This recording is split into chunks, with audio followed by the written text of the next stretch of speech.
Kilowog takes a shit at the table. That's a thing that happens in this show. It's Um, not actually seen, but apparently there are toilets in this suit.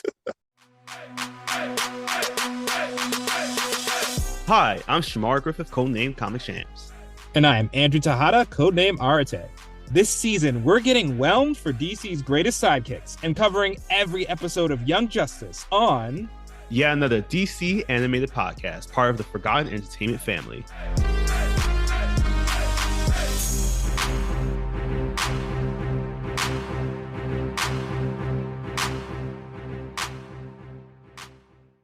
Welcome to yet another episode of yet another DC animated podcast. My name is Shamar Griffith, codenamed Comic Sham. And I am Andrew Tejada, codename Arate. Andrew and I have known each other since 1996. That was the year that a young boy tragically was trapped in a game of Jumanji, and was stuck there until some Gen Zers freed him in 2017 and was able to restore him to his proper place in the timeline. Wait, I got confused. Wait, what? Yeah, so Jumanji, Welcome to the Jungle, the kid that they find in the game right. who was trapped in 1996. Oh my gosh. Trapped in a game zone, if you would. Yes. I've been trying to actually find a sequel to that movie for quite some time. So I might actually. Oh, yeah, I forgot about that whole game. So I got it. Okay. Oh, man. Bringing up some phantoms from my past. Yes, because today we are covering a very big part of the Young Justice mythos here as we talk about episodes 18 through 21 of the Young Justice Phantom series. We're now in the Rockets arc. So as a reminder, back in season 1, back in I think the penultimate episode of the season, Rocket was had officially joined the team, along with I guess Zatanna had joined at that same time, but she was already in it to begin with, but not like officially. But yeah, we got Icon. So in the Justice League, so we got Rocket here. So here we get a chance to do a bit of a time jump after all these seasons to see how Rocket is operating, not only as a former original member of this team, but also as a member of the Justice League. In these 4 episodes covering Beyond the Grip of the Gods, Encounter Upon the Razor's Edge, Forbidden Secrets of Civilizations Past, and Odyssey of Death. Whoa! Is Orion here? I'm hearing some bass in the voice. I don't know. Orion.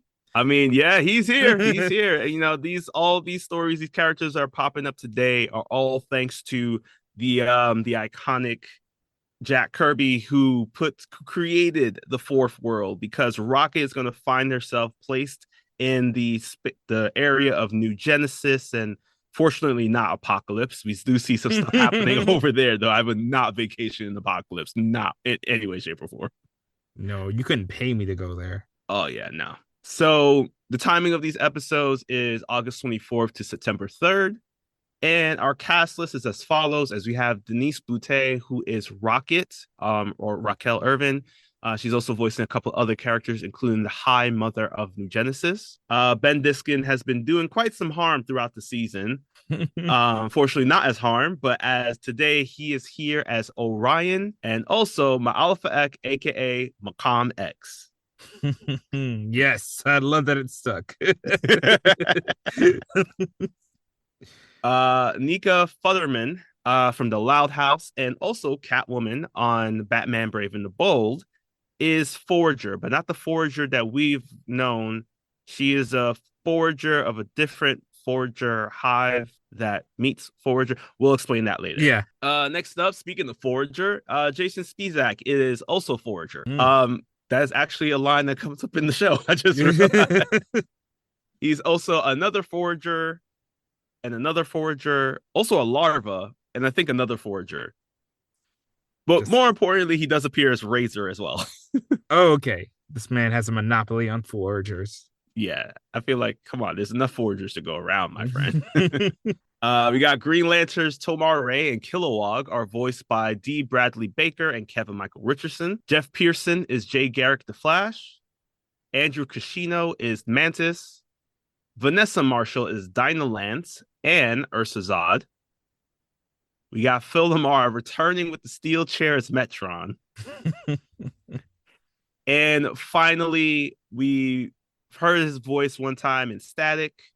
For our Smallville fans, he was the Martian Manhunter that I think appeared back in like season 6 or so. Yeah, don't try to test me on that right this second. But Phil Morris is here as he voices 3 characters today: Noble Davis, Lord Zod, and Drew Zod. Oh, double duty. Okay. Mm-hmm. It's kind of tough when you have to have those like father-son conversations amongst yourself, I'm assuming. That's why he doesn't talk to his son.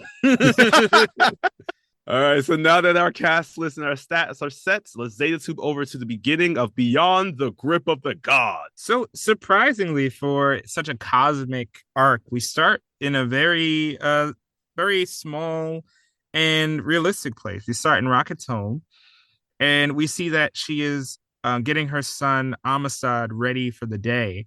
And here we note a couple things right away: that Amistad, she's separated from Amistad's father because they're going to the father's apartment, and that Amistad has a series of specific behaviors, which we do learn are attributed to him being on the autism spectrum. So we do see how for her the morning is a little bit difficult for her to process by herself, just because Amistad needs certain things. Actions need to be performed in certain ways. She expresses love and patience for it, but she is also clearly struggling with trying to keep up. And one of the moments this comes to a head is when she is on the train, and Amistad says that the woman next to him, the old woman, smells bad, and the woman says, "That's not polite to say that," and he's like, "It's not polite to smell bad." I don't disagree. I don't disagree, Amistad. I've been to a few cons. I know what you're talking about, man. So after this turbulent morning, Rocket gets to father's house, where she tells him about the next mission as he tries to tell her about a more important mission on Earth. Yes, we do see this family dynamic here of how Raquel is saying that she's not going to be really available during this time, and Noble, who's her former partner, is just like, I need you to be available because you never know what could happen with Amistad. While I can try my best, there are conversations at school and you're not going to be able to make it. That's something that I should have known about before. During this time, he also shares with her that he's a little frustrated over the fact that she seems to not be focusing on the mission at hand. She's focusing on like other missions, but the mission alluding to the fact that the mission he's talking about is taking care of their son. And she's deep in thought about this, so deep in thought that she ends up deep in space, because we do a little bit of a time jump here. As she's looking outside, she's on the Javelin. Some of her crewmates here are Jay Garrick the Flash, who interrupts her asking, "Hey, are we on track? Are you a little lost?" And she is completely just in her own thoughts about everything that's going on. And this is where we see that this whole team that they set up is her. I'm calling him New Old Flash because he has rejoined the Justice League now, as well as Forager, who we've known since last season. Forager announces that New Old Flash, this is his first member as a Justice League member, although Forager is still a member of the Outsiders. And they're heading to New Genesis because they're going to attend a summit that's going to include League members, the New Gods, and the Green Lantern Corps. We're unsure exactly what the goal of this summit is, but it most likely is to sign whatever treaties that need to be done, or things just to make sure that everybody's on the same page about how to make sure that things are safe around them. This is when Forager does share that it's been over a year since he's been home. And he's never actually stepped foot in Supertown. So he's unsure of what to expect when he gets there. And this is when we do see something he will expect, as Orion comes through on the transmission, welcomes them to New Genesis, and instructs them to follow the light ray, which actually isn't like a tractor beam like most people would think, is actually the superhero or new god Light Ray. That's his superhero name? Yeah. New gods ain't good at naming, are they? So No one can have a Cisco from like seasons 1 through 3, okay? let him take a crack. Let him do a rebrand. So the first meeting between the New Gods and Justice League is a bit awkward. Orion kind of is he's interested in Rocket's unknown technology, so he kind of wants us to take it from her. And they're like, don't ever ask that again, buddy. The New Gods also seem to struggle with Forager being there. You know, there's some kind of distaste towards the bugs that live on their planet. And it doesn't help that now another bug breaks into the warehouse at the same time. But before we can take a look into that, we go over to Apocalypse, which had human people. I've never realized. I mean, I think I saw this once on Superman animated series, but human people surviving on Apocalypse, I don't know how y'all do it, but or at least humanoid. Like, and it basically, I don't really know how to put it except it looks like slavery with a few extra fiery steps. So one guy in the middle decides to, try to get people to rebel and everything. And he even tries to say Darkseid's name in an insult, but they treated him like he said Voldemort and told him, yo, cut that noise around here, especially in my bar. So as we try to see if he gonna spark another revolution, we go back over to New Genesis, where that bug is moving as fast as it can. Yeah, and it's taking everything out in this direction. There's a guard or a watchman that's there. She unfortunately gets knocked out. Orion uses his flight harness, this what are they called? Like those hover scooter things that people be rolling around on. It's kind of like that, but it actually flies. It actually hovers. So he's heading over, uses the boom tube to get over to the warehouse. Rocket is joining him in pursuit. And as this bug is rolling through the platform of this almost like warehouse, the warehouse is floating. So the bug rolls off of the landing platform and off of Supertown entirely and makes its way into the same area where we first met Forager back in season 3, into the bug home, and dives deep into the lake. Rocket, she's following in pursuit. Orion's right behind her to continue.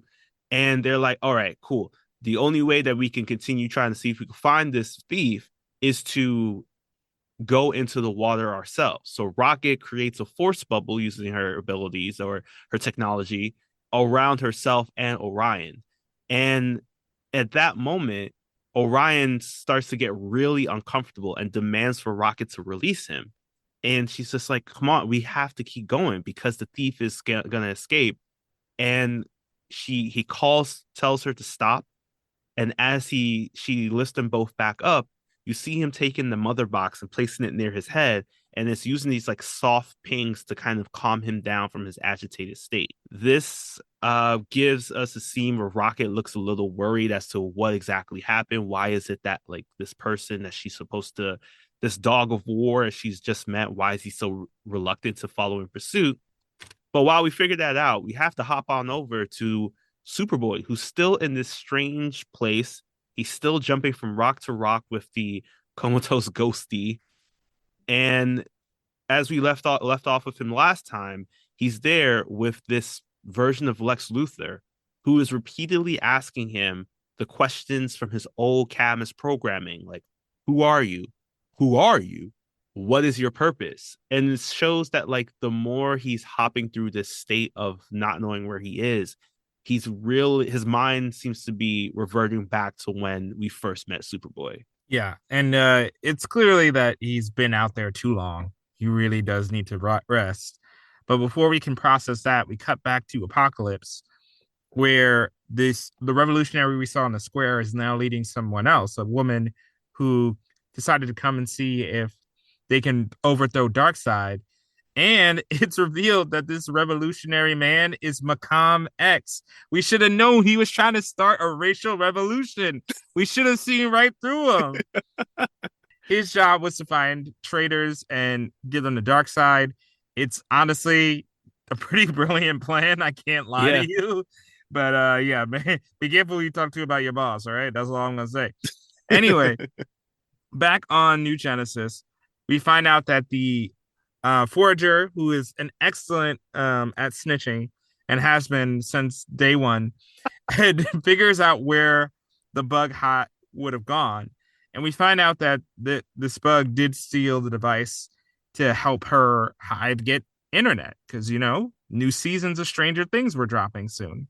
And at they're ready to break into this hive. Flash is ready to break and enter immediately.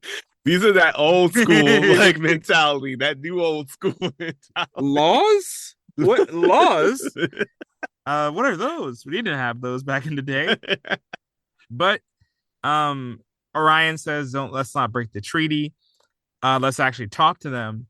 And when a bunch of bugs come out to meet Forager, they basically accuse him of not being black. Like, have you forgotten yourself? Siding with them, the colonizers. Oh my god.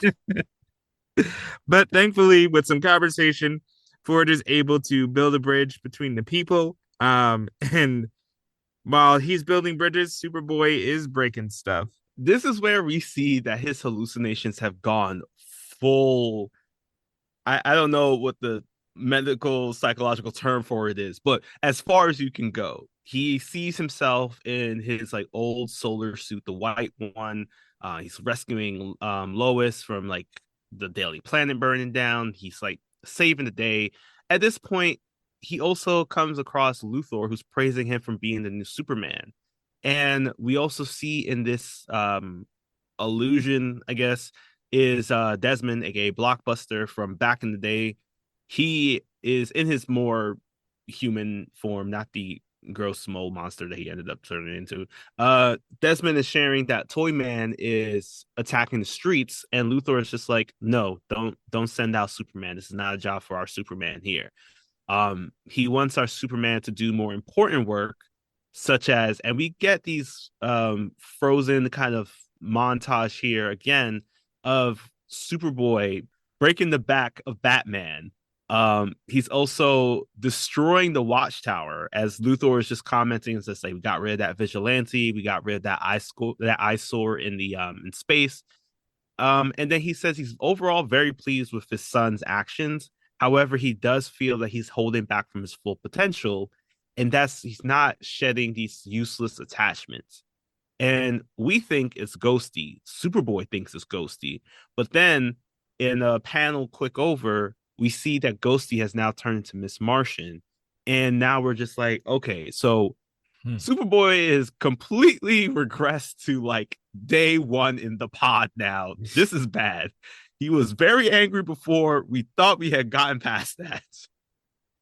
Yeah, but he is going to be angrier than ever. And the question of, as he weighs the merits of should he just leave Phantom Girl behind since she's been unconscious and not talking for 20 episodes, we cut over back to Apocalypse, where Macomb X has a meeting with Darkseid. And because you guys may forget Darkseid's a gangster, this whole conversation, he doesn't turn around. Darkseid doesn't say a word. He lets his assistants handle everything here. And Macomb X in this one-sided conversation is like, hey, I did called a lot of traitors for you. Can I get the thing I asked for? And Macomb is told, okay, you will. One last mission. And he's told to follow Kryptonian Killmonger over here. And whatever missions Kryptonian Killmonger wants him to do, you do it. And then then and only then will you get your freedom or whatever you want. That's sticking. That is sticking for the rest of my life. Oh my god. The hairstyle. He had a hairstyle. Had the hairstyle, the attitude. I can see him even saying, like, yo, you know where they got these pieces? That's the Kryptonian tech. Y'all, I'm gonna take it off your hands. Exactly. See, it just makes sense. Oh my god. What came first? Oh no, that's Black Panther. Okay. But yeah, so as he goes off on this new adventure, we see back on New Genesis, the kids were playing with that device. It is now malfunctioning. So now it's time for Orion to beat some kids. Yeah, because woo. These are bug kids, by the way, but Yes, it doesn't make it right. doesn't make it right. Because what happened was that as they were playing around with this toy, or at least trying to protect it because they were trying to do good for the hive, um, this device sends off a beam of energy, which unfortunately hits Orion, knocking off his helmet. And this puts him into a very angered state. So when Rocket tried to intervene and create a force bubble because she saw that the device was sparking electricity and everything, was trying to protect the kids, Orion completely leaps this entire crowd in a single bound to backhand the kids. It was bad. These kids were flying. And in that moment, Rocket has to make the decision of putting Orion back in this force bubble that she had created for him before. She's trying to protect everybody, but in that moment, as everyone is trying to figure out what's going on, we see that Light Ray starts pleading with Rocket to stop. You have to let him out of this, because even though he's like in this state, he's very claustrophobic, and holding him in this bubble is going to create some damage that they're not prepared for. Rocket, she's just in this saying that things like, look at him, he's a monster. We gotta stop him. The worst thing that can happen is for him to hurt everyone here.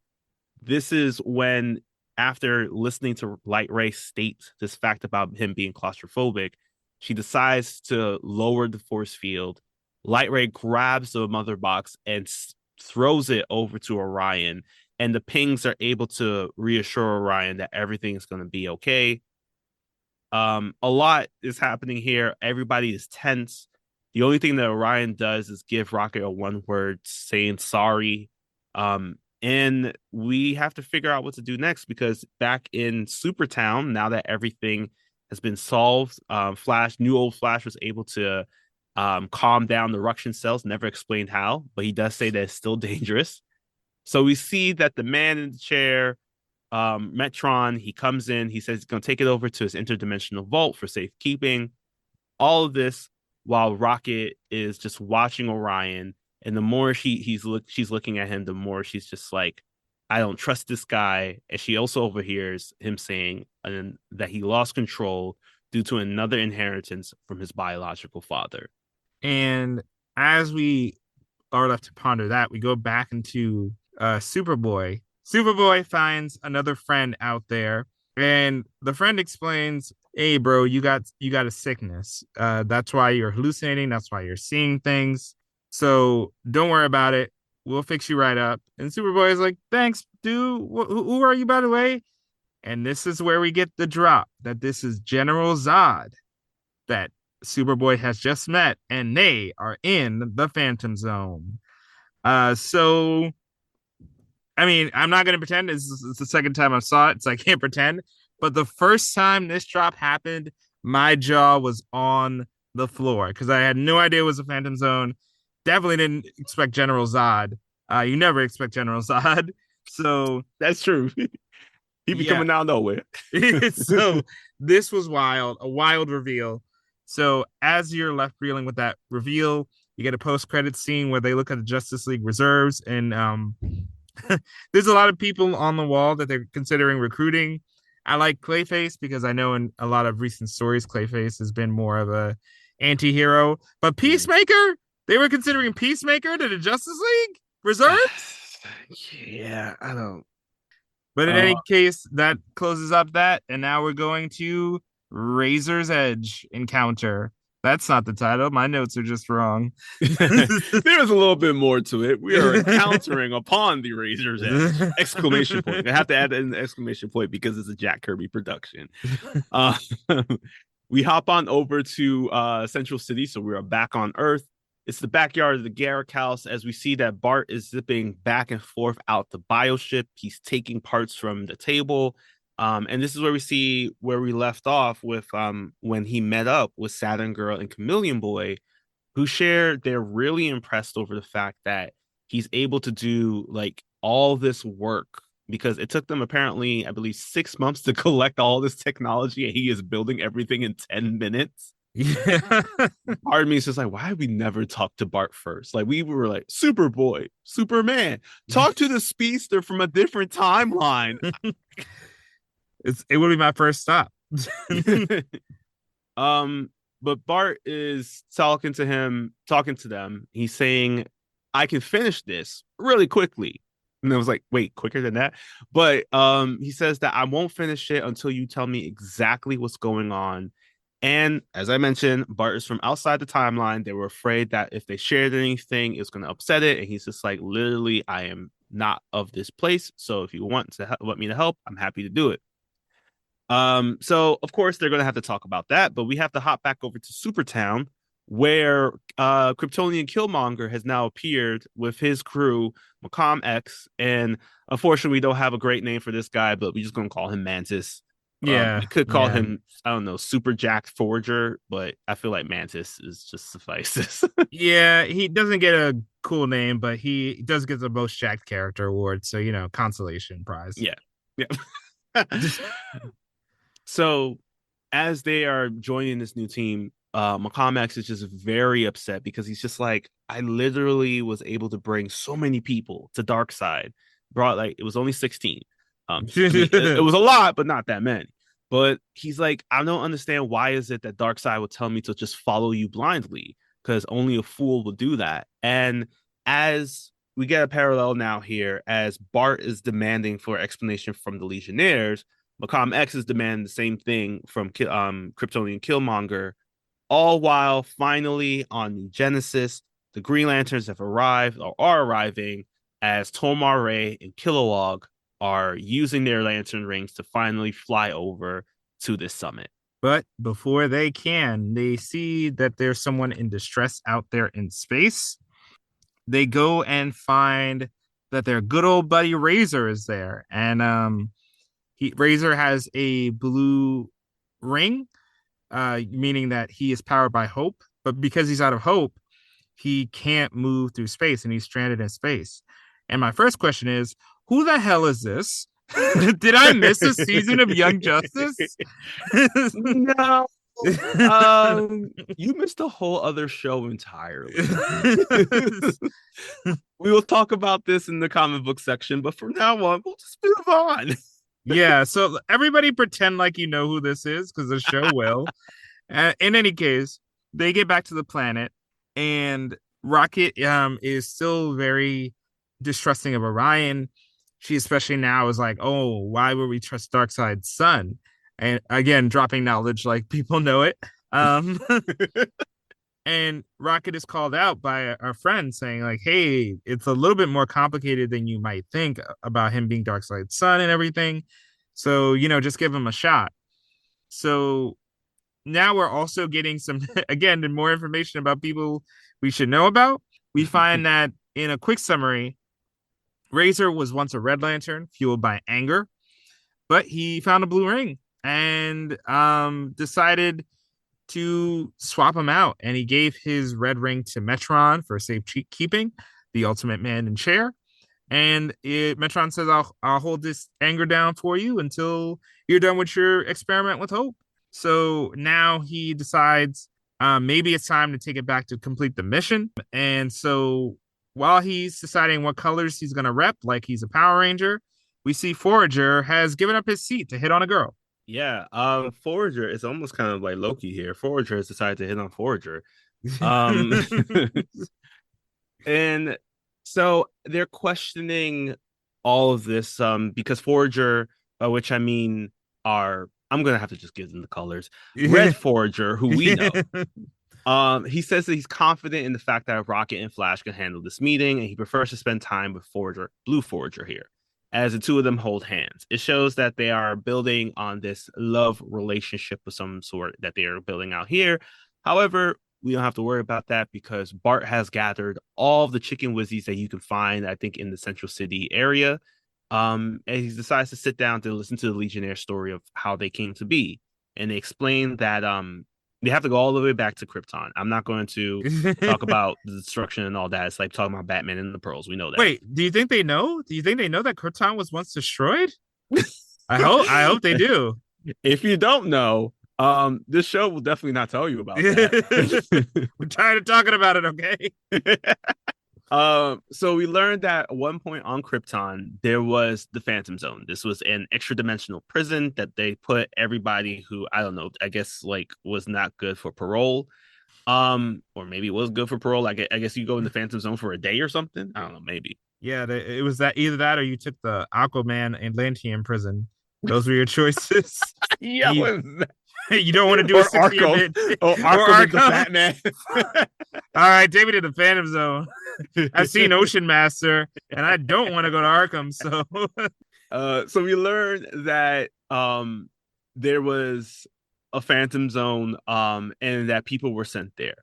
Over 1,000 years later, when after Krypton was destroyed, so now we're in the 31st century, where the with the Legionnaires, Phantom Zone projector was found, and the United Nations decided that, like, yo, they served 1,000-year bid when they were going to be let out in 5 days, so we'll let them out.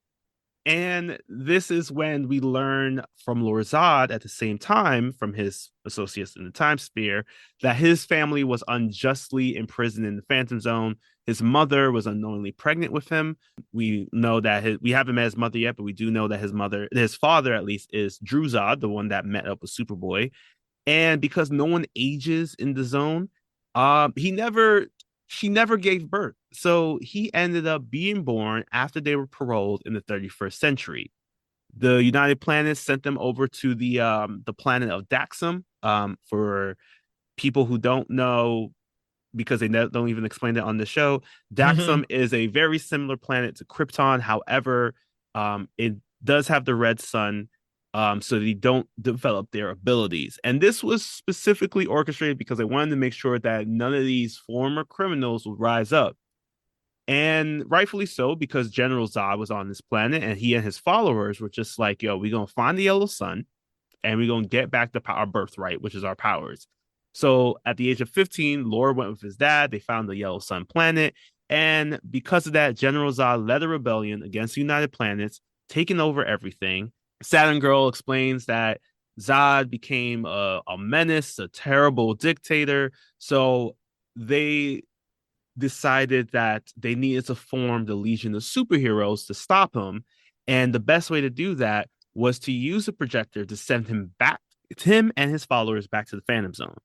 But Lor-Zod, because he was a minor still, wasn't deemed a qualifying person to be put into the Phantom Zone. So he wasn't put into this prison. Now, Zod, he was like, I was raised to hate the family L because we find out that Jor-El and Zor-El, the fathers of Superman and Supergirl, were the ones that put General Zod in the zone in the first place, because they were like, his ideas to try to save Krypton are going to be more disastrous than profitable. And because of all that, the Legionnaires decided we're going to destroy the projector after we put Zod and everybody up in there. However, Lor-Zod was just like, we're not going to do that. I'm going to stop them by any means necessary. And oh gosh, there's so much information to this, because Lor-Zod decided to steal a time sphere to then go in the past to save his family by using a phantom projector that was fully functioning to get his family out so they can rise up once again. However, Saturn Girl, Chameleon Boy, and Phantom Girl, while pursuing Kryptonian Killmonger, they were hit by the chronoton radiation, making sure that they weren't going to be affected by any timeline changes. So now they are spending their entire time in the last 6 months, or at least since Superboy first announced that he was a xenomorph and everything in the season 3 finale, protecting Superboy this entire time from Lor-Zod, who plans to kill him, because Superboy is the reason why the Legion of Superheroes were formed as they were inspired by him. Whew. Well, that was very succinct to the point. Yeah, I mean, could they have expressed literally any of this in episodes that came before it? You decide when you go back and listen to Aquaman or Artemis arcs. But Oh God, in that's any so much exposition. so much exposition. No, it's fine because you know why it's especially fine? Because none of that matters in the next scene at all. It doesn't. Shut up. Don't even think about it. We're not doing that anymore. Instead, we're back to our old friend Razor, right? You remember him. And Razor, and finally following up on the Razor plot we've been waiting for the entirety of Young Justice. Metron reveals that, okay, I'll give you the blue ring, but you have to exchange it for the red one, which honestly I see is a pretty fair deal, in my opinion. But again, don't worry about that right now because we're not doing that. We're going back to the conference where basically we find that the Justice League is here because they wanted to stop the human trafficking that is going on across the galaxy with all the metahumans that have left. They also thought it was uncool that Darkseid put some Earth spies on their planet.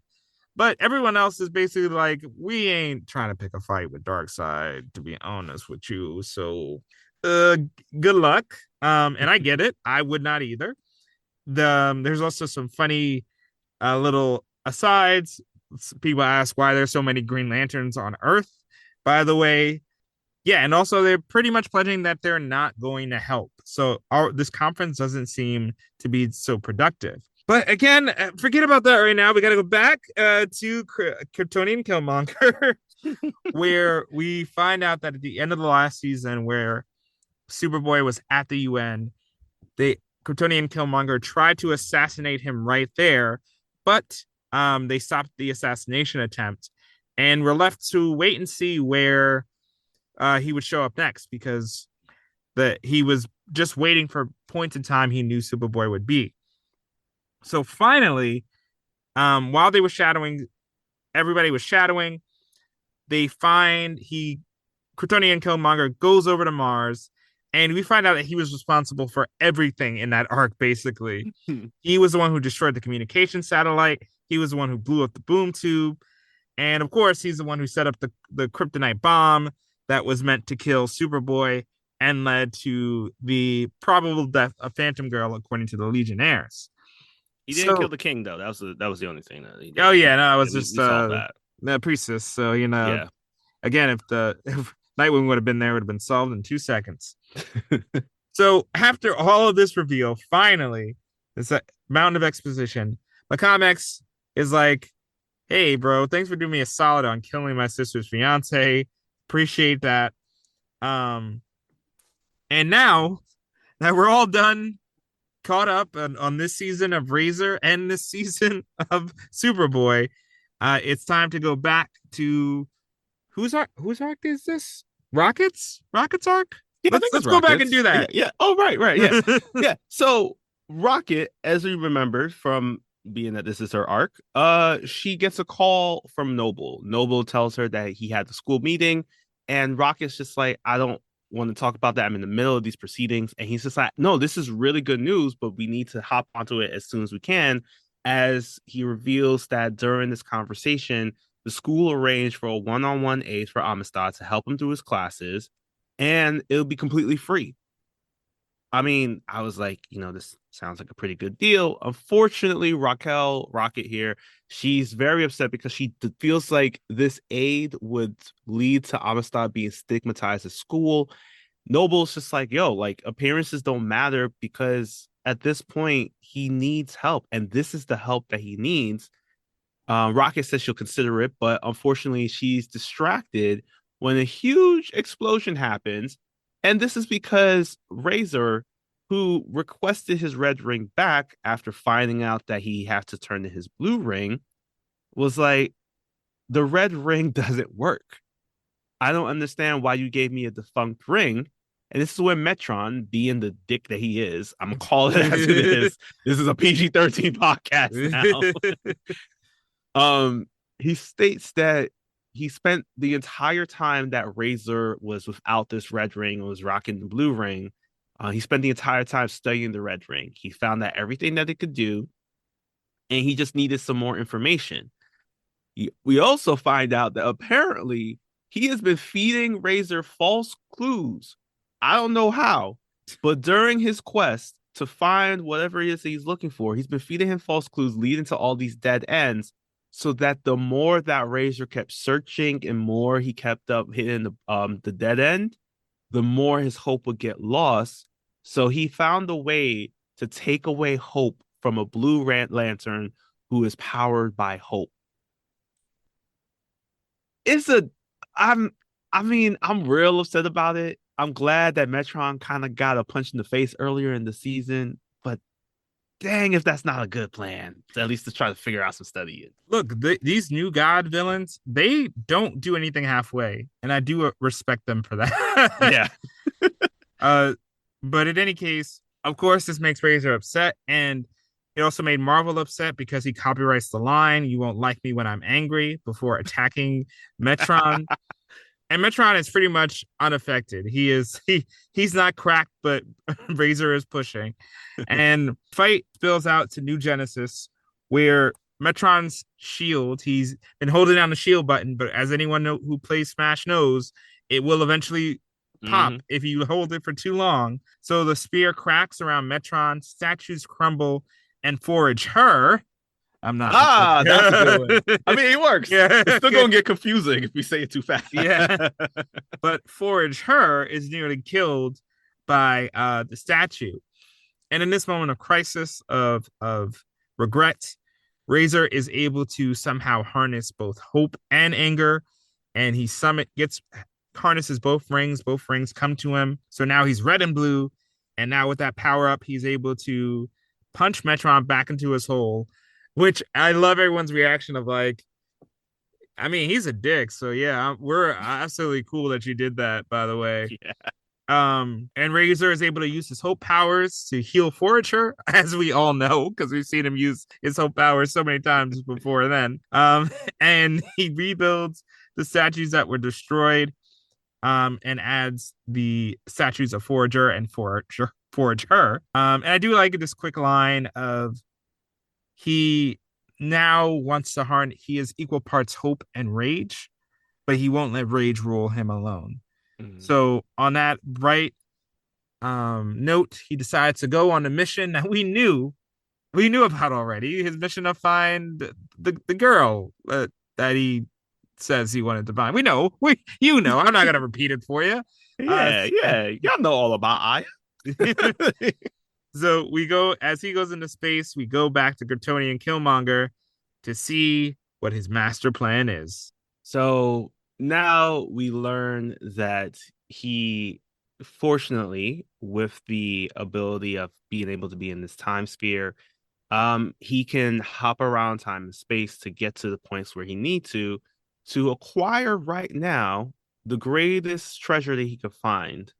It's not the Declaration of Independence. It is the one Phantom Zone projector that is currently placed on New Genesis. So this is where Chameleon Boy and Saturn Girl finish telling Kid Flash more about why is it that they're there now. The reason being that apparently Lord Zod, Kryptonian Killmonger, had destroyed their time sphere, trapping them in the past. And luckily for them, they were able to convince Miss Martian's retired bioship to help them journey back to Earth. And we also learned that I gotta remember, Kryptonian Killmonger. Stick for me.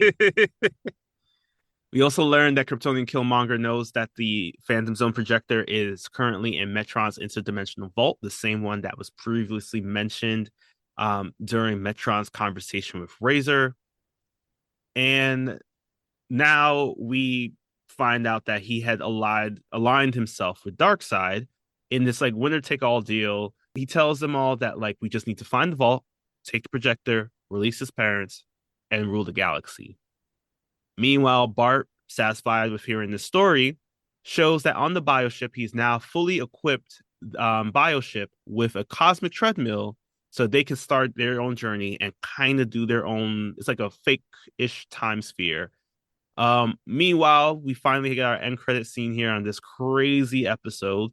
As you hear something even crazier because it's Forager and Forage Her singing a bug birthday song for Jay, our new old Flash, who turned 102 during this mission. Yes, because remember, we've been following his aging all season, so it's finally time to celebrate his birthday for 2 seconds off screen. Anyway, next episode is Forbidden Secrets of Civilization Fast! Exclamation. So we see that a lot of things are going on. Metron is in the wind. You know, he's kind of like trying to figure out what his next move. He's always got his own agenda. And we also see that Rocket is apologizing to Orion for her behavior up to this point because she's finally starting to get to understand him. And unfortunately, it was really Macomb X in disguise. So her apology was completely useless. And they figure that now they're trying to trace Metron, Macomb X's crew. So they decide to go back in time and place a tracer on the cell that was used in the previous episode. So we do get a flashback to Macomb X slipping a tracer on the cell. So then, now that they have a location I'll be locked onto, the Kaiser Thrall transports them to there, very painfully, I might add. And now, stepping away from the New Gods, we go back to Beast Boy, who is finally ready to get some counseling. Yes, he arrives at Dynalance's office in Sherwood Florist. And honestly, greatest name you can ever give a floral shop. He's there now for his mandatory mental health check-in policy as mandated by Black Lightning for any member of Justice League, the Outsiders, and the Covert team. She starts asking him a bunch of questions just to check off some of the boxes to see if she can clear him because he states that he's ready to rejoin the Outsiders. And she's asking simple questions like, how's it going with sleeping? He's like, it's going okay, still a little rough, but I'm making my way. He also states that he left Space Trek 9 because he didn't want to grow up to be just an actor, which Dinah kind of connects with. And I think this is because of her singing past in some comic book stories. He also talks about his relationship with Perdita and a lot of his friends and how he has to apologize for the things that he said, but he's sure that they will be willing to accept it. Even asked him about like how's he dealing with Connor's death, and he's like, I'm good. I'll handle it.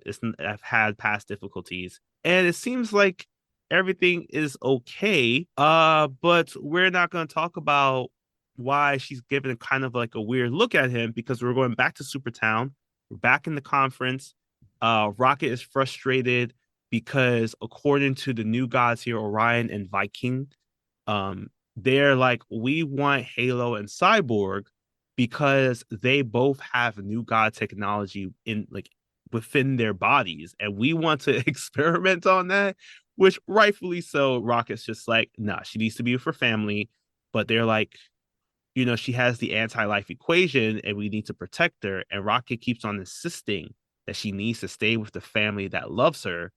And Orion actually picks up on this and it's just like, it seems that it might have struck a chord with him. And he immediately withdraws the request. So Halo and Cyborg are going to continue to stay on the Outsiders team. I mean, to be fair, the idea of bringing half of the anti-life equation so close to Darkseid is pretty wild. Yeah, like give him some travel time. Like give us a buffer zone. We also do see that Bear has arrived to, and he, in a nice moment, he gets to grieve Superboy because they were friends once upon a time. And we also see that Tomar-Re, when hearing about Superboy's death, he is also saddened because he regret not saving Krypton and the House of El, his friends, before. So for him, it's a really devastating thing to think of another Kryptonian that is gone. Meanwhile, in the Phantom Zone, Superboy's memories are pretty much scrambled eggs at this point. He can't really remember much. He's trying to put it together, but doesn't really know who he is at this point. And everyone, as he's walking to this new civilization, they, of course, they kneel before Zod, Hmm. in servitude of Zod, because he's built this entire community of Phantom Zone prisoners. So things are cutting pretty quickly, but we go back to our evil crew who has painfully arrived in the vault. And now all they need to do is search every drawer in existence. But so while they're doing that, we cut back to Beast Boy once again in counseling. Yeah, so she asked him, she really starts to dive deep into this stuff. And the thing that comes up is like, hey, do you want to talk to Perdita? Maybe we can call her right now, smooth things over. Makes a very awkward joke about how their makeup calls get very hot. Did not need to know that. And she pushes him again about the sleeping pills, which he states he's no longer using. But when Dinah says, "All right, so you'll be cool for a routine blood test," and to be honest, I'm really liking the way that Black Lightning is setting up this mental health policy. So Gar is just like, unfortunately, he believes he still might be in his system, and Dinah states, "Well, if it's still in your system, then how do you feel that you're ready to join back on the Outsiders?" And Gar starts to get really defensive. Something that I really liked about this scene is Dinah does a really great job in just managing this conversation.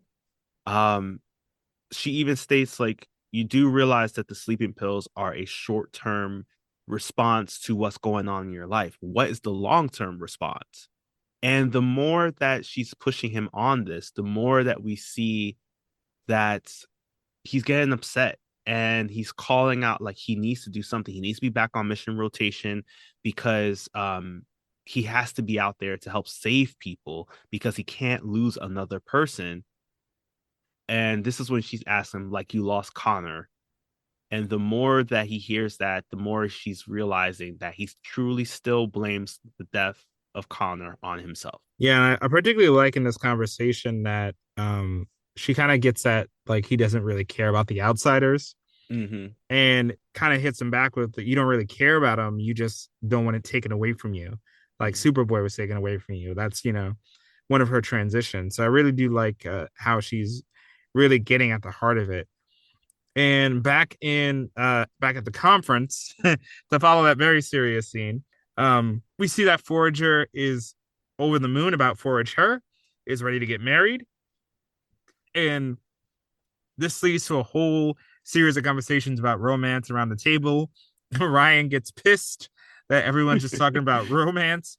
Kilowog takes a shit at the table. That's a thing that happens in this show. It's Um, not actually seen, but apparently there are toilets in this suit. yeah, so just sleep with that tonight.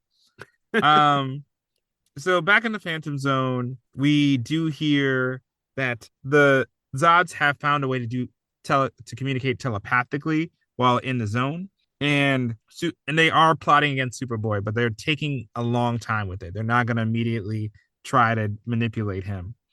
So when they're talking to Superboy, he hears the words family, which causes Superboy to fast and furious through his memories and start remembering various things. Because again, that's the power of family. That's what we've learned for these Fast 10 seatbelt movies.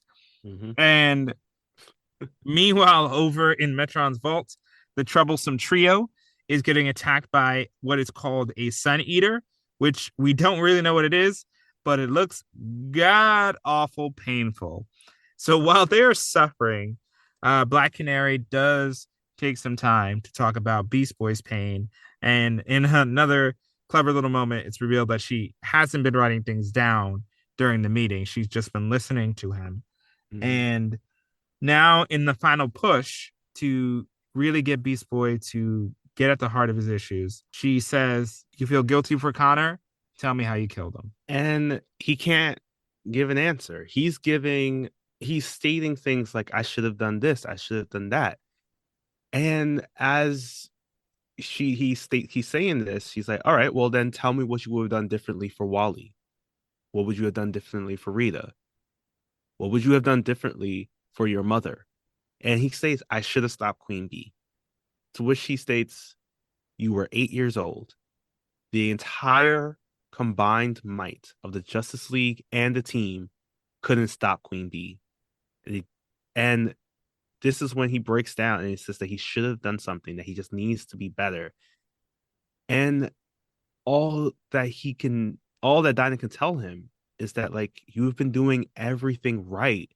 Sometimes there are things that are going to be beyond your power to control.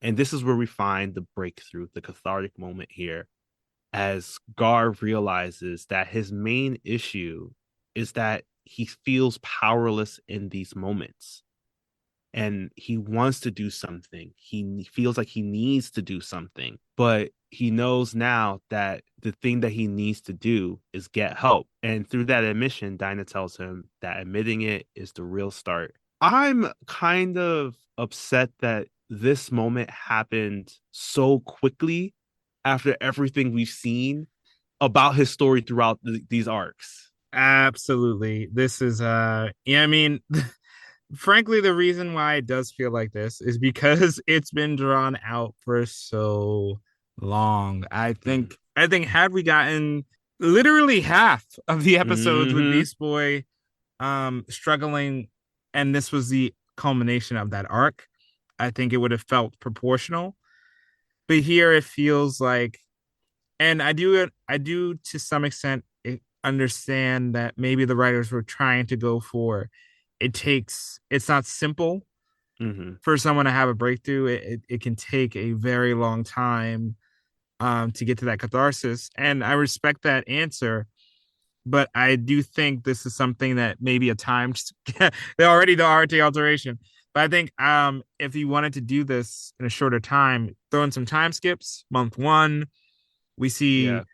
Beast Boy sad with the pills. Month two, he gets fired from the show. Month three, and you skip between these periods of time. We don't have to see. They'll appreciate their commitment to the realism of what depression is. In their eagerness to show every stage.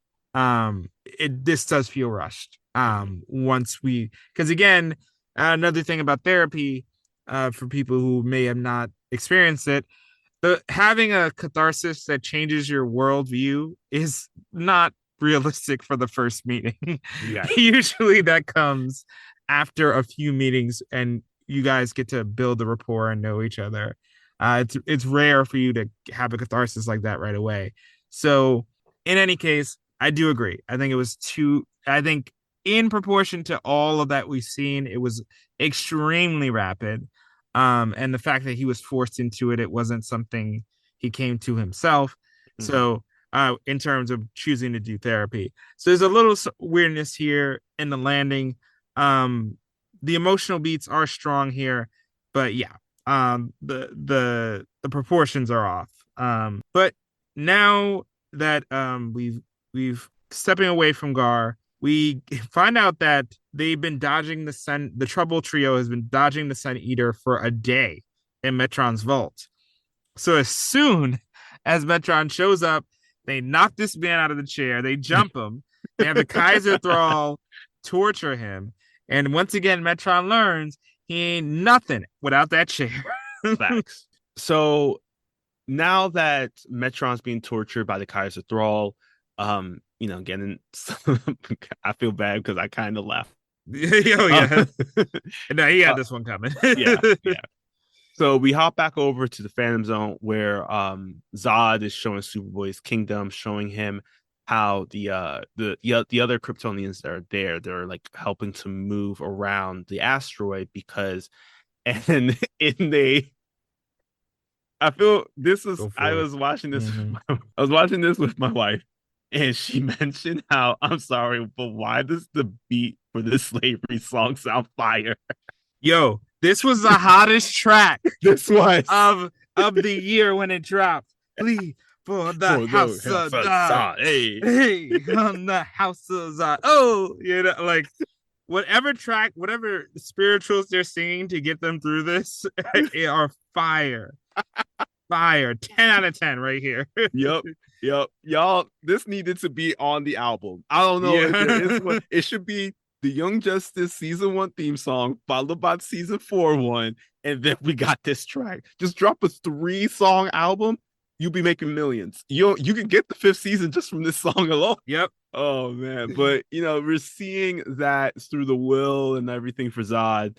um, all of his followers are able to move this asteroid, which is very, I don't know, I guess in his internally it's inspiring for Superboy, but Superboy don't be showing too much emotion. But as he's seeing them build something from this, he starts remembering the wedding altar at Hollow Hill in Mars that he was building with his father-in-law, his future father-in-law, and the others. And he has this moment where he's like thinking back and remembering him again, but for some reason, it's not clicking for him. And the only thing that he can do is bow his head and kneel in front of Zod. As this happens, Mantis is still continuing to search. Unfortunately, they do get taken over because while Metron says, "All right, I'll get the Phantom Zone projector for y'all. Let me just get it for you." He shares that he's going to show the Kryptonian prize that he has. And as he's about to do this, we see a green light emit from this box. And this light is obviously associated with kryptonite. So clearly, that thing in the beginning of the season of saying that we got all traces of kryptonite from all around the world was not true. And this is when Mantis, he uses his abilities of flight, which now exist, to grab his fellow compatriots, to pull them over to the time sphere. They hop into they teleport back in time one day because Mantis is able to pick up on the fact that, like, okay, if the kryptonite was in there because Metron said he had put it in there knowing what to expect, that means if I go back one day when he doesn't know we're coming, we're going to see the Phantom Zone projector. That's it. That's how our episode ends. We get a after credit scene where Forager is reciting Shakespeare for Forage Her, and it's a soliloquy of Romeo and Juliet. They switch out the pronouns for like Forager and Forager. It's a lovely moment, but it's a shocking moment to have right at the end of this, when of this impending doom of possible death as we join in now on Odyssey of Death! Exclamation point. Yeah, see, if he would have dropped that fire track for her, easy. Yeah. Mm-hmm. You don't have to worry about it. He'll take over New Genesis single-handedly because of exactly. That. I'm telling you. Move over, Queen. So we're just in the bayou now, where we see that souls are moving around Madame Xanadu, and she pulls out her Motorola Razor and calls Zatanna and says, "Look, the soul you're looking for, I can't find it." So Zatanna gets the call, and even convinces Nabu to help with this mission she's on. So back with the Trouble Trio, we find out that a few hours in the sun got Kryptonian Killmonger, that trademark tan skin. He's back. He looked jaundiced before, to be honest with you. But it is revealed in their haste to leave, Mantis broke the time sphere. So even though they have the Phantom Projector too, they also don't have an energy source for which to use it. So now they're trying to go find an energy source on New Genesis that can finally fuel the Phantom Projector, especially since they're stuck in that time. And Forager, we got the Forager who has to choose whether to stay with Forage Her or to go back to Earth. And Forage Her says, "I got a solution. Let's both go to Earth." But unfortunately, things aren't going so well. They don't have much time to deal with that because Metron bursts in the room, breaking everybody's eardrums, and is like, "Hey guys, we got a problem." So also fun thing, which I gotta say I was a little confused about, but I'm glad that it actually makes sense now. So this entire time, the Phantom Zone has never actually had a time, date, or stamp. I'm guessing this is just to show that we don't know how long time's working there. However, it finally gets one because during the time that Mantis was able to pull them out and crash the time spirit that they're using, it destroys it so that now they are trapped in the present. And because of that, now the Phantom Zone finally gets its own timestamp of being that it is August 29th. And we don't know time zone because I don't think there's a time zone in the Phantom Zone, but at least we know that they are now operating on the same timeline. So Superboy is there. He's helping Nan, another one of Zod's followers, to move a rock. Zod and Ursa are both impressed because they're like, yo, he can keep up with this dude. And I was like, we have never met this dude. I mean, what's the thing about this? And they're still questioning, it's like, can we still manipulate him? Superboy is still severely affected by his time sickness.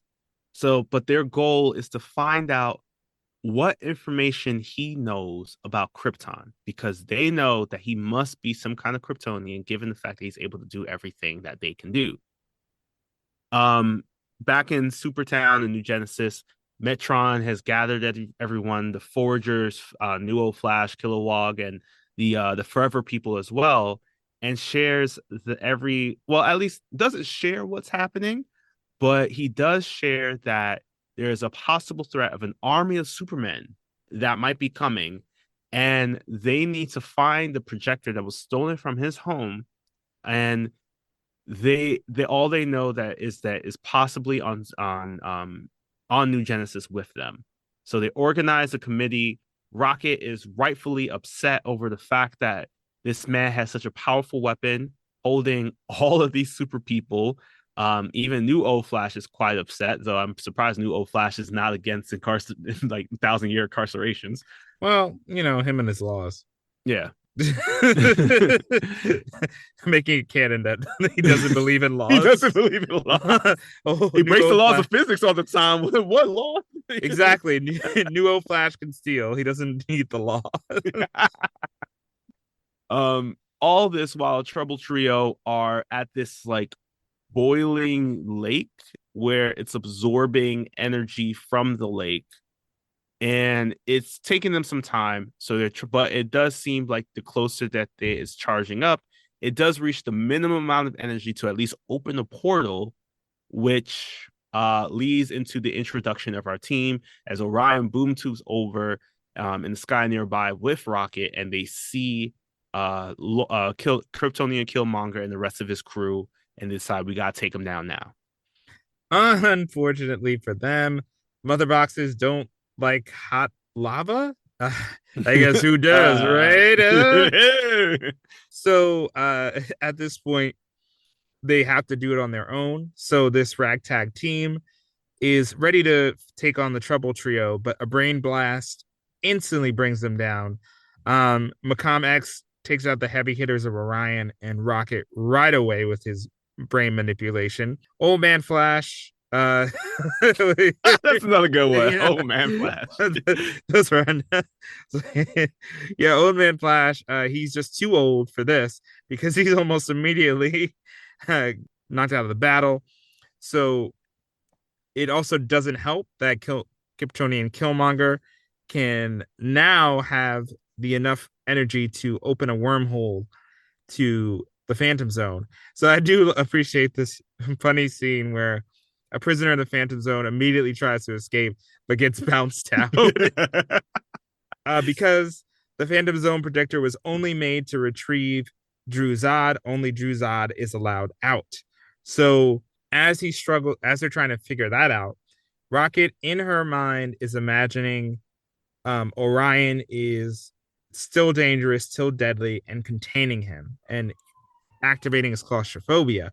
So they're both trapped in this prison of their own making. And now it's time for a real gangster to take care of business when everything's going wrong, because Tomar Ray is ready to throw hands with a Superman. Oh, yes. He's like, for the House of El, we're going to do this.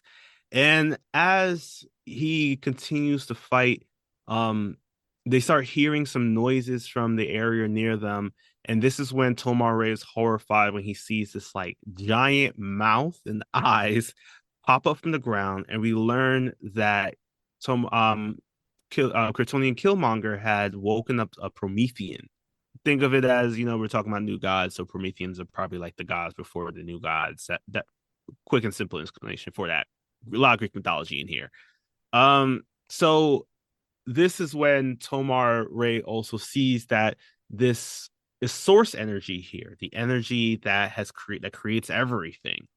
It starts erupting from the mouth of the Promethean, and he knows that the longer that it keeps going, the more likely it's going to destroy all of New Genesis. So he's like, I have to contain this in some way, shape, or form, because he does not want another planet to die on his watch. And call back to the fact that apparently he had maybe have seen the fall of Krypton, since it wasn't his sector.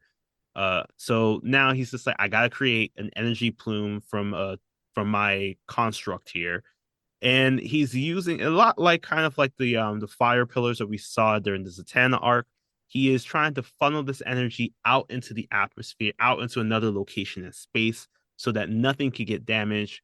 But unfortunately, during all of this time, Kryptonian Killmonger is using this distraction to focus on getting Druzad and through his energy signature out of the Phantom Zone. Yep. And look, Kryptonian Killmonger doesn't stop for nobody. So while he is desperately trying to get there, Druzad almost escapes, but Superboy, thinking Druzad is in trouble, actually pulls Zod away from the hole. So while they're struggling to get out, Flash is saved by not the bell, but the ball of Forager, and is able to get away. And in the midst of this, also, Rocket, in the mental illusion she's trapped in, recognizes that Orion's not a monster. She tells him that, I can't imagine what your struggle is. You fight a different kind of darkness. So at this revelation, she's able to awaken. And Orion immediately, once also breaking out and awakening, hits Macom X. I also like, in the middle of this crazy battle, Forager uses a Nightwing technique to beat another bug. And it was not Pocket Sand. Yeah, not this time. So Bat Family training. And Old Man Flash also blocks the hole that they can get into the Phantom Zone. So things are going pretty well right now. But unfortunately, there's one thing that doesn't go too well, because a couple of things. Unfortunately, a couple things start spinning out of control, as the Kaiser Thrall is trapping the Forgers in a torturous loop and they can't escape. But even worse, Tomar-Re has to choose, because now that Kryptonian Killmonger is shooting lasers into Tomar-Re's back, he has to choose. He can't maintain his shield on his back and save the planet. So Tomar-Re allows himself to die, saying that he will never again fail to save a planet. And with the last of his will, he funnels out the rest of the lava and dies in the process. He does die with a smile, so I do appreciate the fact that it's in this moment where it's very sad, because it's like, we don't know Tomar-Re much, but given his long history that's being put onto us, we know that he was a very pinnacle part of the universe for quite some time. Also questioning how old is he, because Superman must be himself pretty old. But Lore, as he's watching Tomar-Re fall to the ground, he starts coming after everybody. Unfortunately, though, for him, Rocket's able to put a force bubble around him, Kryptonian Killmonger, and Orion. And woo! Let's just say that man is claustrophobic. Orion mixed this boy up. I don't know how Kryptonian Killmonger remembered his name after the beating that he got from this man. My God, not like he didn't deserve it, but Jesus, I was about to call the police. Save him. But in also this mix, Tomar-Re flies over to forage her, and she becomes a new Green Lantern. And right as all this is happening, Martian Girl arrives on the bioship, and to see the holes to the Phantom Zone, she can reach out and touch Phantom Girl with her mind, waking Phantom Girl up. and opening a new chapter. Unfortunately, that chapter threatened to be closed because Kryptonian Killmonger jumps on the bioship and threatens to snap her neck immediately. It's a very wild scene, and this causes the bioship with his crew to fly away. Um, Meanwhile, Rocket goes to check in on Orion. He's all right, but he does question where's Tomar-Re as we close the scene with everyone around them. Mantis and Kaiser Thrall has been being held captive now, and this is where we get the classic DC shot of the fallen hero being held by their close friend, as Tomar-Re's body is being held by Kilowog, who is devastated and mourning in front of everyone. Meanwhile, we hop back over to Metron, who takes the damaged time sphere of Kryptonian Killmonger and puts it in storage for study later. I gotta tell you, this man needs to stop studying and put in some work. And at the same time, Kilowog is with Viking and tells Nuo Flash that the treaty, that everything that they have in the treaty, consider it signed, because after everything they went through, they know that they can trust them. Flash Flash is ready. He was like, yo, I know we just signed the treaty, but I don't agree with laws. You want me to go and kill Tomar-Re killers? And Kilowog was like, nah, we good. We'll handle this one because we were already hunting. And I was just like, this was barely 5 minutes. You already got the squad out? Mm. And I'm telling you, Mr. Old Man Flash, he was ready to kill. He's killed before he'll do it again. What are these laws you speak of?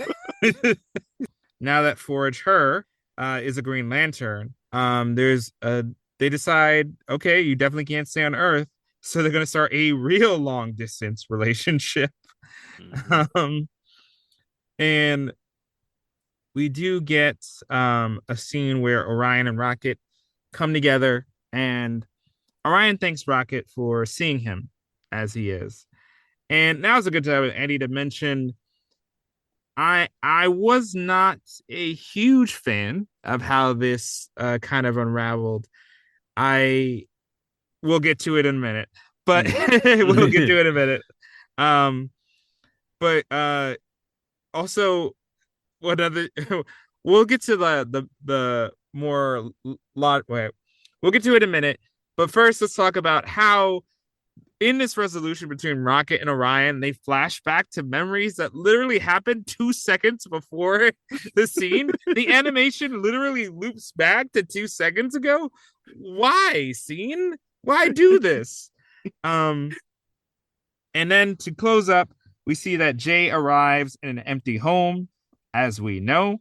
We also find out that everyone magical on Earth was conjuring a spell, and they find that the soul they're looking for, the soul of Connor, is not around anywhere. So this prompts them to say, okay, his soul's gone. He's either at peace or he's still out there. So it looks like we need a detective, setting up the return of Nightwing. And as we ponder that, the last thing we see is Forager posing for his Drake album cover. Yeah, so while we see Forager once again reciting some more, it makes us think back to the days of English class in high school and having to read all that with the translations on different sides. So while we dig up those books and try to figure out if those translations still apply and if Drake used any of them in any of his albums, we'll leave you with this podcast from the Forgotten Entertainment family that you should be listening to the next time you're not listening to us. Hi, I'm Mike Field. I'm Mike Butler. And you're listening to the Forgotten Cinema Generic Ad. Join us every Wednesday as we talk about films that seem to be forgotten by audiences, whether it be because a more popular movie was released at the same time or the film simply didn't catch on with an audience in its initial run. We'll discuss what we love about the film, maybe don't love about it, but we'll always recommend you revisit it. You never know, you might find your own forgotten gem. Forgotten Cinema is available wherever you get your podcasts or at ForgottenCinemaPodcast.com or ForgottenEntertainment.com, as we are a proud part of the Forgotten Entertainment family. I swear I talk more in the episodes. All right. So with our arc here, the Rocket arc, very loosely. What was the most whelmed episode of this bunch? Well, one episode pretended like we didn't see any of this before, so automatically, automatically, Beyond the Grip of the Gods, is my most whelmed. It was the first episode of the set. It once again, as so many promised before, by starting with Rocket at home before going to this planet of new gods, I was going into this hoping we would get more time with Rocket. We get more time to learn about who she was. And even though we were signing yet another treaty in yet another foreign place, for 2 arcs in a row, it did seem like this felt different enough. We were getting to spend time with Forager, and we were moving. We're moving the Superboy plot along, so things were feeling good in this episode. And I think it was a really good, somewhat self-contained story that provided intrigue for the future. Couldn't side with the next episode because it pretended like we knew who Razor was, and I don't. I don't. So I was very confused. Forbidden Secrets, the problem here being Beast Boy, the catharsis coming so late.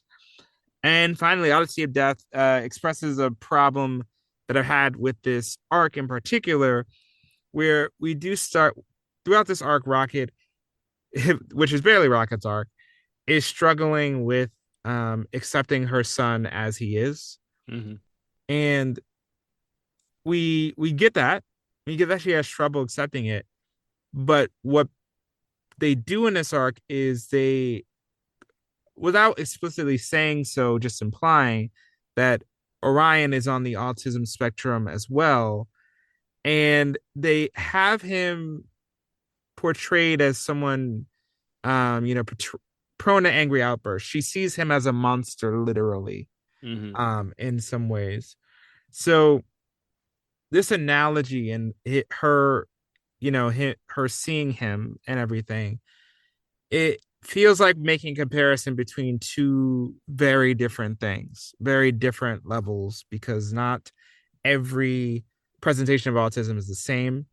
So while I get they were trying to have her learn acceptance through meeting someone else that was struggling with different issues but similar, it just feels like it's the thoughtful exploration they could have had was skipped over using Orion as a scapegoat to talk about the entire spectrum of experience, which I didn't think really did that justice. And especially because Razor is getting a story instead of Rocket, it definitely feels cheapened to try to have that resolution.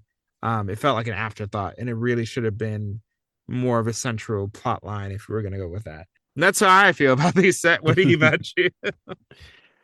Yeah, I'm also gonna go with Beyond the Grip of the Gods! !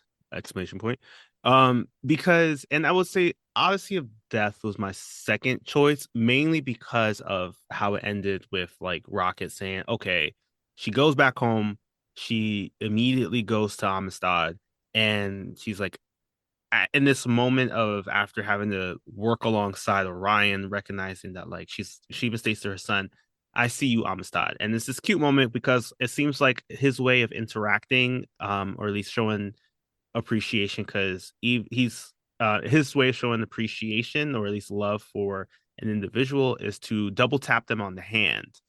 I know that I've heard that in the past, that sometimes this is used as a way to say kind of like I love you, or just to show again like I'm here, not these nonverbal cues to show this appreciation for somebody who's on the spectrum.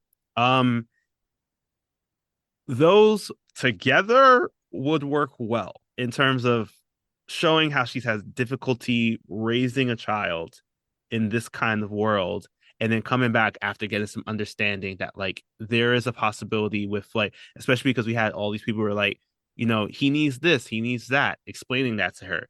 These 2 episodes work in that part of her story.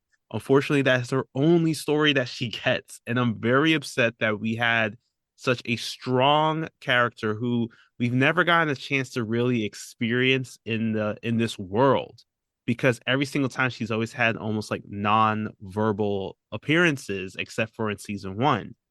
So with like Beyond the Grip of the Gods, I think it was the best introduction we could have gotten for who she is and what to expect coming into this story. And I also will say that in that episode too, I really kind of enjoy seeing the interaction the new guys had with the Mountain Hive bugs, really forming the dynamics of it. But it just felt like every episode after that was just minute by minute, it was just falling apart. Like, I'm upset that this conference took so long because there was like interruption every 5 minutes. I feel like, who is the project manager on this? Y'all need to get this together. There needs to be someone who's in charge of taking notes, taking minutes, because clearly I'm pretty sure things would have been forgotten. Yeah. It's again more symptomatic of the ongoing issue with the season of, in their issue to pause the plot and try to stretch out the plot, they have to rush all of this, because there could have been an entire episode where we just found out exposition about Cortoni and Killmonger. Yeah, this could have happened at any time, and it's okay. You didn't increase. If they're worried about urgency, he's a time traveler. He shows up when he needs to for the plot. It's fine. It really is. So what struck me about what you said is that Rocket is defined by her role as a mother and not by as a person first at any time in this arc. It's all about her being a mother. It's all about her, the technology she gets to be a hero. It's never about her being a hero. So the arc fails her in that regard. And it's strange to say that Aquaman's arc was stronger. But in comparison, there isn't. Rocket is just really shortchanged this entire arc. So yeah, there's one episode that does her justice, but the rest, not so much. Yeah. I also wanted to say too that I wish that we never actually explicitly said things relating to Orion being Darkseid's son. Like, this is comic book knowledge, and I think in some properties and some animated productions in the past it does come up. I was thinking about Justice League Gods and Monsters. I think that's when it comes up too. Because in a way it starts to equate being on the spectrum to being the son of Darkseid, and knowing that comes with this kind of monstrous demeanor apparently.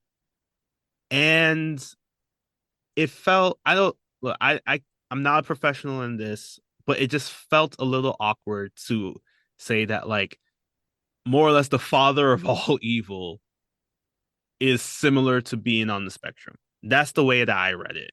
And I wish that they didn't include that. I wish he didn't say the line about, it's my inheritance from my father. I just wish it was just like, this was just an unknown concept of within the world of New Genesis, but they were just more accepting and more willing to work alongside him, versus like him being very aggro is Darkseid's fault. That felt very, it felt like it cheapened what the message was, with like trying to say that Raquel needed to experience this in order to understand how to work alongside her son and everything that he will need. Because take out that, everything else would have worked. Completely worked for me. Like, I wouldn't even be pushing to say if we needed more time with her. Those two things would have completely worked. Including that, though, cheapens it a lot, and it feels like it's a little disrespectful. Yeah, I mean, even if they had taken the time to just define what exactly he was grappling with as well, I think would have helped a lot. Yeah. Because we could have even had a moment of saying, okay, this is not something my son is explicitly dealing with, but some of the things and some of the interactions I had reminded me of that. Even that conversation would be better. But yeah, it just felt very reductive, the way they did it and presented it. And I think a lot of that is due to time. But sometimes I think if you can't express something with an issue with the sensitivity and time it deserves, maybe you don't need it in your story. And I'm also going to say the one thing that we're probably all thinking. Rocket Art should have included more stuff from Dakota, more milestone characters. You literally have all of them. What do you mean? We saw Icon so many times. he had so many lines. So did Hardware. Oh man. All right. So with that, we're going to move into our comic book section now because I promised I was going to answer this, and I'm going to. Who is Sam Hill as Razor? Yeah. So back in 2012, around the same time, 2011, 2012, maybe about the same time that Young Justice premiered. I'm going to sound like Yoda, but there was another. There was another show that DC had created for its cartoon DC Nation block called Green Lantern, the animated series. It was the first completely CGI show that DC had ever produced. If you're interested, or even if you're not, I would still recommend it. It's one season, 26 episodes. Unfortunately, like many other shows in the past during that time, it got canceled due to toy sales.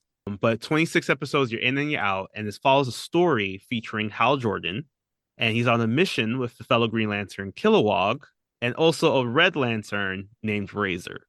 They are just going around, solving not mysteries but solving cases because they found that they have this common mission that they have to complete, so they decide to work together, and the best way that they can work together is by stealing a ship with an AI that the Guardians had created, and the AI decided to call itself Aya. Oh, so first of all, this is something that old man Flash would approve of because, crimes. Right. Secondly, it was a ship. Yeah. Here's the crazier part. The ship created a body for itself that could go around very much like in Legends of Tomorrow. I think there's at one point where there's like a actual body moving around. Yes, Ava. Yeah, Yes, Ava. Oh crap! A lot. Yeah. Well, I won't get into the Legends of Tomorrow. That story is a lot. But another time. Razor ends up forming a bond with this ship. The ship itself, I believe, becomes a Green Lantern. Okay. However, something happens to the ship. They come. I won't spoil too much into it, but the ship does turn evil.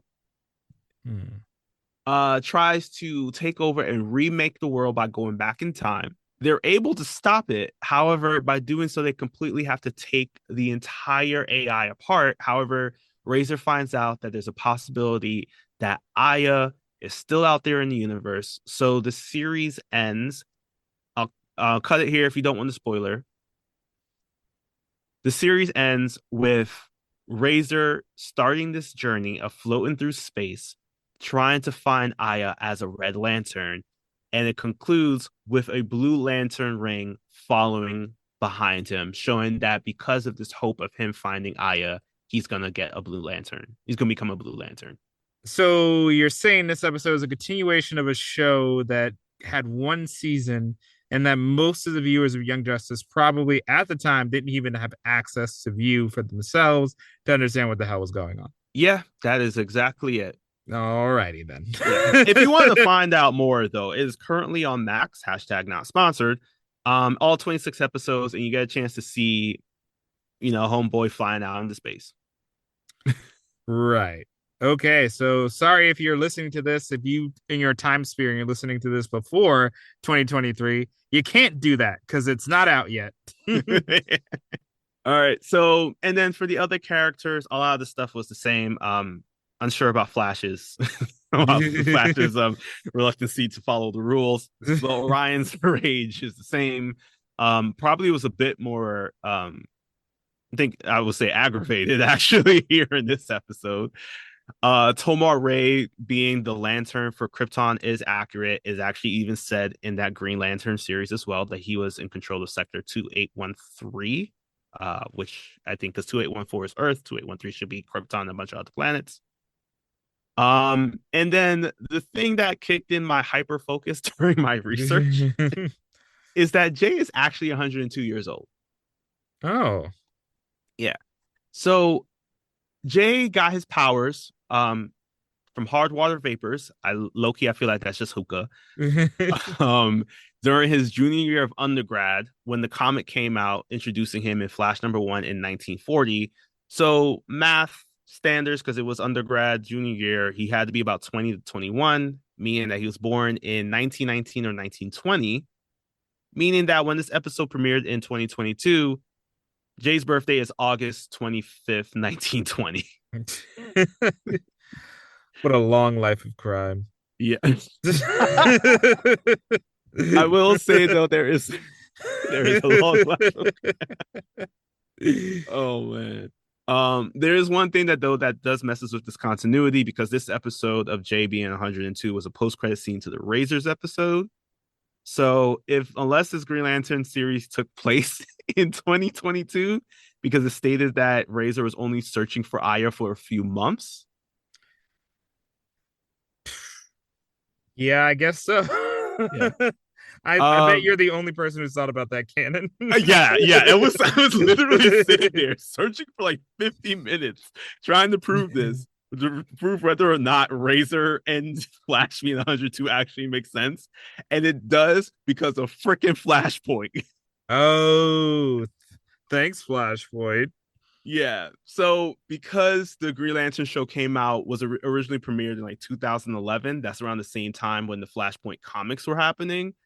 Or maybe even the movie coming out in like about 2013 or so, or that time in general was enough that was just like, they could have switched it so it was just a few months, or meaning that even if they take place on the same Earth, it works.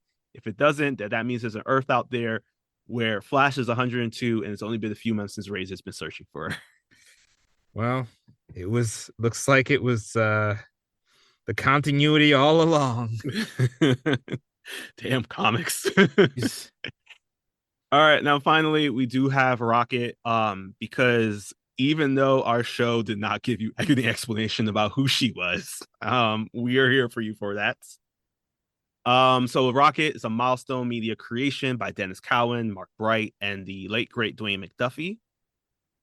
She first appeared in Icon #1 back in 1993. So at this time, she's really, oh, look at that. Not actually in comics, but just in creation. And she was originally written as the partner for the iconic hero Icon. But fun fact, she's actually the true protagonist of the story. So her origin in 1993 is very similar to her new rebooted origin in 2021, when Milestone was signed back on to DC and was able to come back, and we were able to get more stories of Static, more stories of Icon, more stories of Hardware, Blood Syndicate, all in this new retelling led by Reginald Hudlin. So in both realities, Raquel, she meets Augustus Freeman when she and some of her friends broke into and entered his home, and they came face to face with him. Upon seeing the artwork around his halls, they realized that the same person was just in different time periods. And this is when Augustus will come in and try to stop Raquel and her friends from doing anything further. They shot him. Bullet bounced off. Raquel was the first one to notice that there was no blood. And he tells them that, I'm willing to forget all of this if you forget all of this. Forget you saw what happened. Forget that you shot me. Forget that you entered my home. Everything. And if you do so, I won't come and kill you and your families. Fair enough. Yeah. Raquel, she's obsessing over this because she's like, I met this amazing person who just did this amazing things. Why is he not out there doing some more amazing things? So she goes back to the house and she questions him about why he isn't doing more, and says, I will help you do so, because for him, he's like, I don't want to do it because as an alien, I don't feel like I will inspire people. So she says, I will join you as your human counterpart to give that human factor. All I need is just some technology to go out and fight crime with you. And this is where I'm going to get more into the still into the story. In the 2021 version, the two of them are fighting crime. You see that they're having these great conversations about politics and the war on drugs. He's pushing her to study and get into politics because he's saying that, like, you can't make change if you're not in the system to help make the change happen. We can destroy everything we want, destroy all the bad, but they're going to keep on coming up. In fact, the more they keep destroying the bad, the more that they share that in the American government, apparently they're realizing a deficit in money because they're getting rid of the drug trade. That's a whole nother can of worms.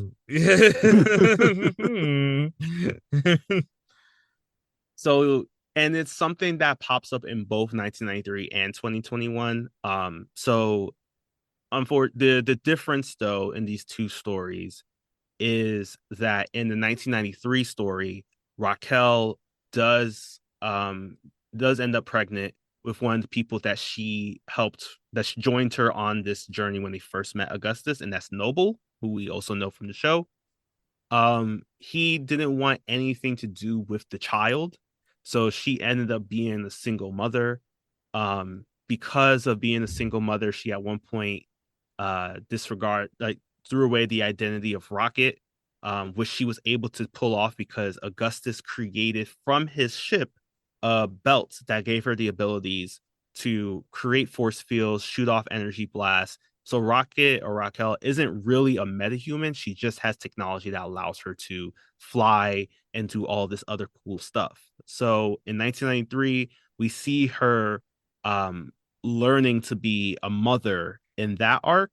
But in 2021, we see her dealing more with the politics and learning that she can help make change if she actually studies and goes into this work to help make it happen. So I can see why they wanted to include both of these stories in our episode for her arc, because it is a big part of who she is as a character. She's like the first single mother superhero in the DC universe. And then she's such an idea in one time, and then in the future she's a very young, idealistic individual. And both sides are characters who just really want to make change happen, but they're just trying to fight with, like, do I do it with my fist or do I do it with proper tactics and words, which is something I saw a lot of in her character in these episodes. Okay, so I see what they were trying to do with the politics, but yeah, it would have been nice to actually like let her do more. Yeah, let her cook, yo. Like, come on. Or let her like solve a political problem at least. Yeah. Yeah. All right, so with that wraps up Rocket. She has, even though her story is very short in terms of like comic book production, I think she's still a very popular character, especially because her character in the world is just super popular, and the world is popular itself. And I know we're planning to get more stories. I believe animated movie that was announced back in 2020 that still haven't heard from about yet. But at least there's still some comics for her out there. You still see her shutting down Batman on a couple of things, which is some of my favorite stuff. But check her out. And that wraps up our episode on the Rocket arc. This is the penultimate arc of Young Justice fans. It's actually the entire series, as we got 5 actual televised animated episodes left in this story. We're still going on for the ride next week, so be sure to check us out on our socials, our Patreon for more content. In the meantime, take care of yourselves, and remember that, I guess, just watch Green Lantern, the animated series, because no one's actually going to remember Razor outside of this show for some reason. And if a dude on a floating chair knocks out your eardrums before trying to make a deal with you, don't do it, because you can't hear him. It's a bad idea.